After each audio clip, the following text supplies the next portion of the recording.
Hey YouTube, Kyle with Driveline Baseball here, and I'd like to do a little bit of a question and answer file here. This is kind of an easier way for me to do this rather than write a huge article on the millions of questions I get every week on Twitter. Again, that's at Driveline Bases, so please follow me and ask questions, and we try to make this a weekly appearance. So, first question that I've got millions of different variations on are Brady Aiken. Right, of course. So Brady Aiken obviously did not sign with the Astros and caused quite a bit of a fallout with Jacob Nix and so forth. A lot of the questions revolved around the physiological side of Aiken, not so much the contract side, which I'll let the Saber writers and mainstream writers handle anyway. So, let's talk a little bit about his issues. Since obviously it's not public, we don't have access to the MRIs or anything like that, a lot of it's speculation. But there exist, a lot of interesting deformations of the elbow that exist that don't usually crop up with baseball pitchers. For example, it's been widely reported that Brady Aiken has a congenitally small ulnar collateral ligament, possibly not even there. And so obviously that happened with R.A. Dickey, and that was a huge issue back in the day. But this is not actually all that uncommon. There's a lot of guys who have damaged or missing ulnar collateral ligaments as a result of a football injury, a lifting injury, trauma, that kind of thing. But those guys don't usually end up going on to pitch for obvious reasons. There's lack of stability in the elbow. It's probably very painful to pitch, or they just don't choose baseball, or they don't even get as far as Aiken did. As a result, that seems to be the most likely culprit, that it was probably damaged at a young age, if that is indeed the issue. There are pitchers that have that issue, and we've seen them ourselves, and so that's pretty likely the most likely choice. There have been some people saying that Tommy John surgery wouldn't necessarily be straightforward because it's not a repair of the ligament, it's possibly an overlay. And as a result, that could be an issue. That could be a way to fix it, or it could be a very difficult fix. I will say that just because Casey Close, his agent, says that he's asymptomatic doesn't mean that he's not injured. As we know, baseball pitchers are asymptomatic quite a bit. If you MRI any baseball pitcher's shoulder, you'll see that it's all jacked up, but really they're asymptomatic. And now that's interesting because that could mean they're injured, and we don't know yet, or it could mean that that's just normal because baseball pitchers are weird. So it's an interesting kind of duality you have to measure there. That's kind of my thoughts on Brady Aiken and elbows in general. Stephen Reeves had a million different tweets at me about the lead leg, and I'm just going to talk a little bit about that. It wasn't really clear what he was talking about the knee outside the foot and so on and so forth. And what I want to address with the glove side knee, so if you're right-handed, your left foot, your left leg. Research shows, and our lab has confirmed it with other different labs reporting similar stuff, is that lead leg bracing effect is extremely important. You can measure this using force plates and high-speed video pretty easily. The biggest factor it's a huge factor in command and velocity. So extension at the lead leg is really important. At ball release, through ball release, great examples are guys like Tim Lincecum and Clayton Kershaw and stuff like that. It's not really that important that you fully extend at the knee. What's really important is that that knee does not flex any further, so it doesn't bend any further at foot contact. It's actually multivariate. You may see a guy like Marco Gonzalez or guys that collapse in that lead leg. You may say, well, it's because their lead leg isn't strong enough or their mechanics are screwed up. And it's actually really multivariate. Sure, it could have to do with lead leg knee extensors being really weak. Mobility could be really poor at the ankle, which is also a possibility. Mobility at the hip, possibly, but not likely. It's really about torso positioning. If the torso is collapsed over the front leg, like Marco Gonzalez is with the Cardinals, it's going to be very hard to extend that lead leg because so much force is leaking forward. So that's a big mechanical factor. But lead leg strength is really important too. It's why squats, deadlifts, single leg work is really important, as well as plyometric work with the lead leg, skaters. And that's kind of an interesting topic for debate. That's a whole other can of worms. It's kind of popular in the training community to talk about a lot of lateral movement and not so much movement in the frontal plane to predict velocity and so forth. So more like Haydn's or rotational med ball throws. The problem is that's only part of it. Force acceptance is really huge too. So to not train in the frontal plane is a mistake, because force acceptance is a huge portion of velocity and command and health. And so being able to accept that force with your left leg, if you're a right-handed thrower, really important. So deadlifts, heavy deadlifts, and squats are good too. You know, it's kind of a big push away from squats, and I don't agree with that. A lot of eccentric work too, depth jumps and the like are pretty good.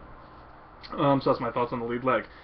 Let's go up random one-liners on the glove side. I'm not going to talk too much about the glove side, because you could talk millions of stuff about kinematics and mechanics. What I will say is that in the comments, or in the about down here, there's going to be a link to why we don't believe in equal and opposite. I think it's a bunch of crap. I think it's a really poor teach. So I'm going to include that link down there, as well as some high-speed video clips of guys that we've worked with to get away from that. I think I think we're one of the few organizations out there that really teach we really teach the opposite of that. So I think that's a really good read. Definitely check it out. At 3 Pi talked about grip strength, finger strength specifically. I think that's a really good question. There's tons of research out there that show that the pronator flexor mass crosses the ulnar collateral ligament and protects it. Yada yada yada. That's pretty well known.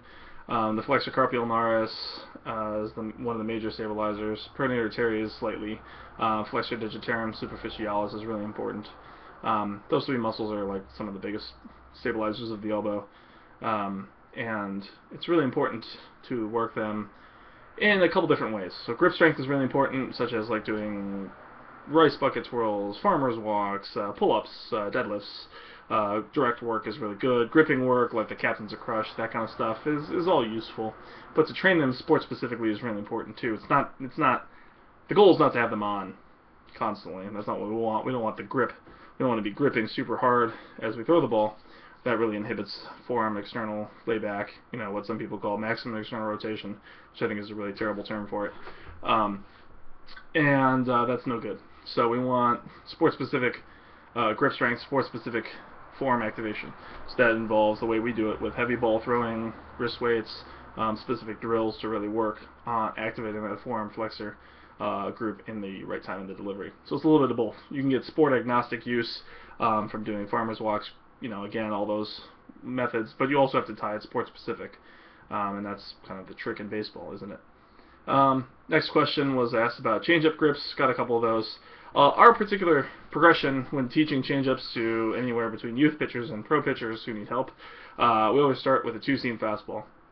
We try to get them to understand the axis of spin and how it creates sink, as well as the Magnus effect, Bernoulli, yada yada yada.